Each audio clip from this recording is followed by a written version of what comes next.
Hey beauty people, welcome back to this video.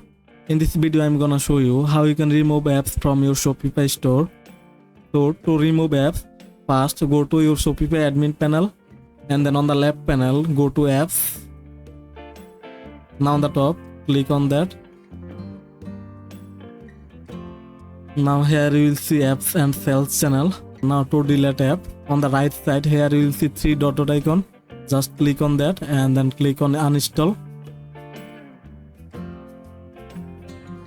Now you can choose a region, it's optional. After that click on uninstall.